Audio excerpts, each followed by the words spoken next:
guys, welcome back to my channel. My name is Dominique Davis, also known as Brown and Bendy, and here on this channel we practice flexibility of the mind, body, and spirit. Today I have a very different video for you, but I think that you will enjoy it. If you do like this type of video, make sure you give me a thumbs up and let me know in the comments that you enjoyed this video, and I will work on more like this.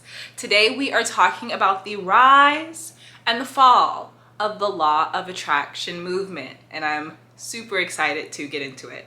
Before we get into the fall, we have to talk about the rise. We have to have a quick, brief history lesson regarding the law of attraction. The law of attraction, or the concept of you attract what you are, has been around for centuries. Honestly, probably further back than we could even trace. And I want to start with some biblical references from the law of attraction. I'm going to put, or some biblical references of the law of attraction. I think I said it right. I'm going to put the link to this article in the description box. It's a cool article from outofstress.com that gives different examples of the law of attraction in the Bible. And I would like to talk about number 3, which is the kingdom of heaven is within, Luke 17:21. And I'd also like to talk about number 6. As a man thinks in his heart, so is he. Proverbs 23:7. So the concept of the law of attraction is extremely simple. The law of attraction simply states that what you believe to be true is what you will attract into your life experience. And I believe that these 2 Bible verses are definitely a reflection of that. As a man thinketh, so he is. What a man decide, or what a person decides to keep in their thoughts, on their mind, is what they see reflected into their reality. So the law of attraction has definitely been around forever, period. Because if you follow this channel, then you are on my wavelength, which is the law of attraction is real. But if you're not there, totally, difference in opinions are completely okay. But from my frame of thought, I do believe that it's real, and something like the law of attraction being real means that it was around since the universe was created. I think that the fact that the Bible even alludes to it kind of backs the point up even more.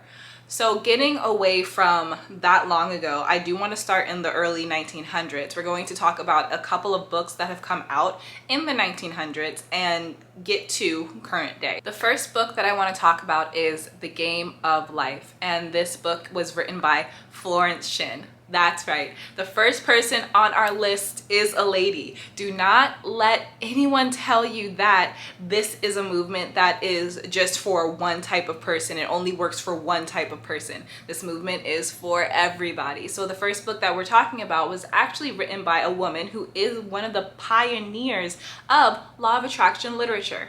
Her name is Florence Shinn, and she wrote The Game of Life in 1925. Next up, we have Think and Grow Rich by Napoleon Hill, that was written in 1937. I think that this book is a staple in anyone who studies the law of attraction's library, because it deals with money manifestation. And the reason why this book is so good and so juicy is because it really helps you dismantle seeing money as money, and more so helps you see money as a reflection of where you mentally are, as far as how you feel you give value to the world, how valuable you believe you are personally. It allows you to expand your mindset even bigger when it comes to money, so that the idea of money is not bigger than you. Next up, we have Neville Goddard, who wrote, does this sound familiar? He wrote The Feeling is the Secret in 1944. Neville Goddard is one of the biggest names in the law of attraction, and if you have any difficulty navigating your thoughts, Neville Goddard is definitely a wonderful name to start with. In the 60s and 70s, there was the New Age movement. And what New Age is it's basically Christianity with a little witchy stuff sprinkled on top. That's the best way I can describe it. So in the 60s and the 70s, people who considered themselves traditionally Christian were starting to open their minds to things like reincarnation and energy and vibes actually changing how we interact with our physical world.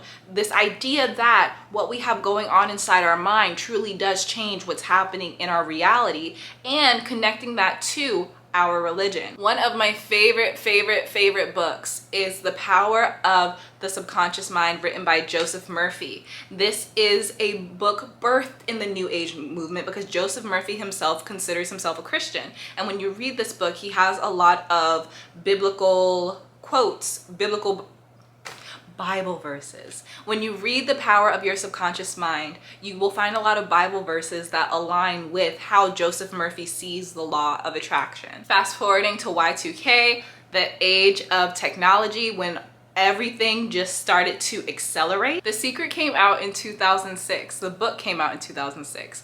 And after the book came out, there was this whole big hubbub about the law of attraction, and very shortly after The Secret, we were introduced to Esther and Jerry Hicks. Esther, who channels the spirit of Abraham, which we all know as Abraham Hicks. The Secret kind of opened a lot of people's minds and primed a lot of people for being more accepting and more open-minded to Abraham Hicks and his teachings. Now, all of this was the foundation. This was all the foundation for the huge technology law of attraction boom that was going to happen in starting around 2014 with one of my favorite YouTubers, Infinite Waters.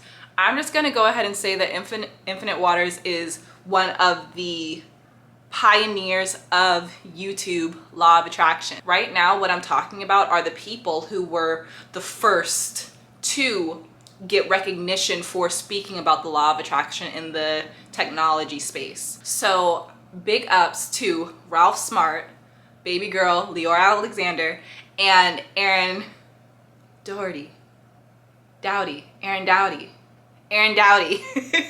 You guys know, if you watch the channel, I've watched Aaron Dowdy for like years and I've always said his name wrong. I don't know what it is. I don't know why I'm this way. But these are the main peeps that started to brew the magic that is the law of attraction in the online space. And I believe that because the law of attraction got so big on YouTube, that gave other people the opportunity to create law of attraction content, even though it wasn't on YouTube. For example, Joe Dispenza. Joe Dispenza is an amazing writer, and even though he's an amazing neuroscientist, and even though he does not specifically label his content as the law of attraction, he gives you a lot of tools to understand how your brain chemistry is creating the very reality that you live in. Eckhart Tolle too.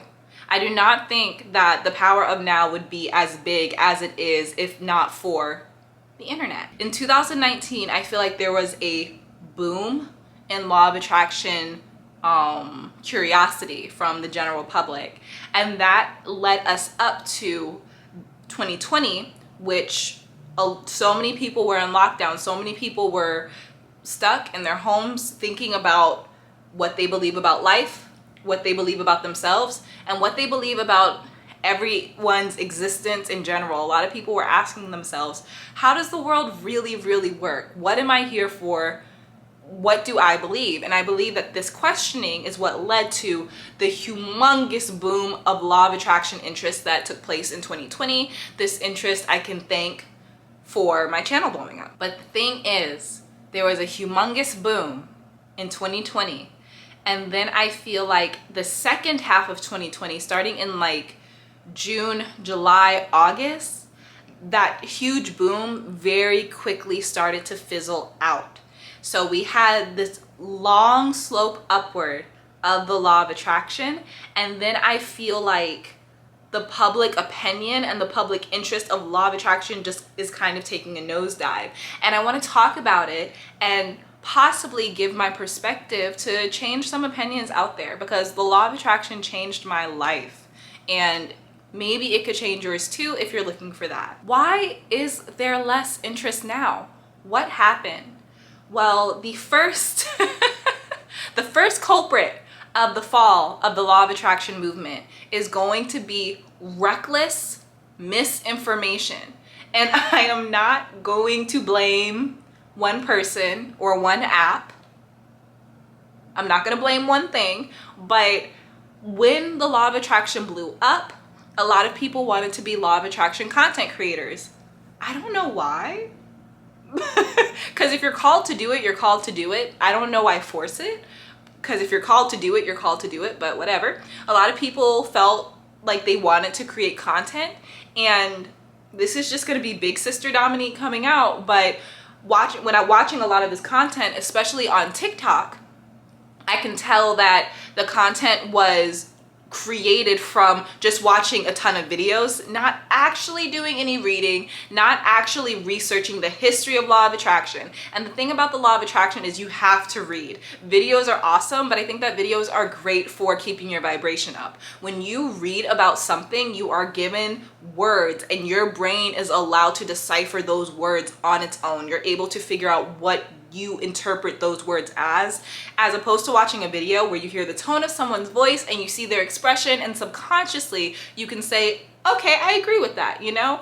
Definitely read to make up your own mind. So when I was watching all this content on the law of attraction, a lot of it was good, and a lot of it, I could just tell that some people were just trying to go viral. It is what it is. 2021. The two biggest bits of misinformation that I saw that drive me crazy were, one, toxic positivity. I saw a lot of content that said, if your life's not the way that you want it, you're not thinking right. If your life's not the way that you need it to be, your brain's not in the right space. And if you have been following this channel for a minute, you know that is not the wave that we are on. You don't attract positive things by thinking positive. You truly have to be a positive person, and those are two different things. Thinking positive and being a positive person are two different things. And if you are not a positive person, you cannot become a positive person by simply thinking positively. And this is where difference in opinions come. Like, I'm not the end all be all. Please do your own research. But in my opinion, I believe to become a positive person, you have to do some shadow work, understand yourself, and figure out why you don't have faith in life. Figure out why you always expect the worst. Figure out why you always run through money like you don't trust you're ever going to have it again. Figure those things out so that you can let them go and find your faith. That turns you into a positive person. The thing about the law of attraction is you can look at it from a scientific, psychological sense, or you can look at it from a spiritual sense. But it makes sense psychologically. If you have a belief system, you are going to perpetuate actions that allow you to continue to have the same belief system. It's not rocket science. And then on the other end, if you look at it from a spiritual aspect, if you are a person who has faith, you are going to see reflections of your faith in your life, because spiritually, it's almost as if when you have faith, your mindset is a lot simpler because you don't let the heavier vibrational things get you down. But that's not something that can happen from simply thinking positive. It's an identity situation, and it's also a belief system situation. Also, something else that I saw was this ridiculous amount of victim blaming culture, and I think that this is a big reason why the law of attraction movement is taking a nosedive. A lot of this comes up whenever I see videos about the law of attraction, but more so recently. If you believe in the law of attraction, then you believe that people have manifested cancer. You believe people have manifested homelessness. You believe people's children have attracted disease. Yes. If you follow the law of attraction, then you do believe that you attract everything that you experience. But in my opinion, I do not believe that you attract something else that another person does to you. If you're in a vibrational space with that person, you may have attracted that person vibrationally, but you don't attract what that person does to you. And as far as disease goes, I do not believe that you attract a disease. I believe that our thoughts control how our bodies function, and sometimes disease can be a result of that, but that doesn't mean that you attracted that disease. The next reason that I think that the law of attraction movement is on the fall is because it's no longer taboo. We are in the age of information. It's 2021. And anyone can look up anything and learn about whatever they want. Whereas 20 years ago, you tell someone, hey, if you visualize what you want, and if you learn to believe that you can truly have that thing and start to unlearn all of the things that are convincing you cannot have that thing, if you do that, you can do whatever you want in life. If you tell someone that in the 90s, there's a big chance their mind is blown. But if you tell someone that now, they are just gonna be like, I hear that everywhere. Like, it's so oversaid, it's so overdone. Completely different situations because of the time difference. We're in the age of technology, and the law of attraction is no longer this unknown, it's not a secret anymore. That's what I'm trying to say. And that leads me to the last reason why I think the law of attraction movement is kind of on the fall. It's because we get it. Like, a lot of us who study the law of attraction, we get it. It's a very simple concept. The parts of the law of attraction that are complicated because of our own stories, our own stuff. But the law of attraction on its own is very simple. So the reason that there seems to be so much less interest in it could be because a lot of us already get the foundational point of the law of attraction, so we're not really looking for any more information regarding it. I think that this is actually a really good thing because it allows us to step away from this idea that the law of attraction will save me, it'll change my life, and it allows us to step into the idea that the law of attraction is a tool for me to use to figure out what I have going on inside so that I can be more in control of my life path and intentionally create my future. You know, shifting to understand your own vibration and what you are aligning with vibrationally. You might align with one thing vibrationally today, and after watching this video, you might decide, I want to align with something different. I want to raise my vibration so I can vibrate with higher vibrational experiences. I said vibrate a lot. But all in all, those are my feelings on the law of attraction movement. I think that as time goes on, because the law of attraction is something that we just all know so much about, and because it's been normalized in our culture, it will do just that. It will be normalized in our culture. So 10 years from now, you'll have kids like my kids, like just talking casually with other kids about like, why are you thinking that, man? Don't you know what's going to happen if you think thoughts like that? You're going to start to attract more of the thoughts like that, and that doesn't really serve you. That will be a normal conversation that people are having in 10 years. And I think that that is really, really, really cool. So I'm excited. I'm excited to see where we go from here. And of course, history always repeats itself, trends always repeat itself. There will always be little spikes in interest with the law of attraction. That's never gonna go away. So that's cool too. If anything in this video really stood out to you, please make sure you let me know down below in the comments. If I did not mention your favorite law of attraction book, please also put that in the comments as well. I hope that you enjoyed this video because I enjoyed making it. If you did, give it a thumbs up so other people on the internet know that it is valuable. Also, please make sure that you are subscribed to my channel and that you click the notification bell so you can be notified when I make a new video. Thank you so much for watching. I love you, and I'll see you next time. Bye.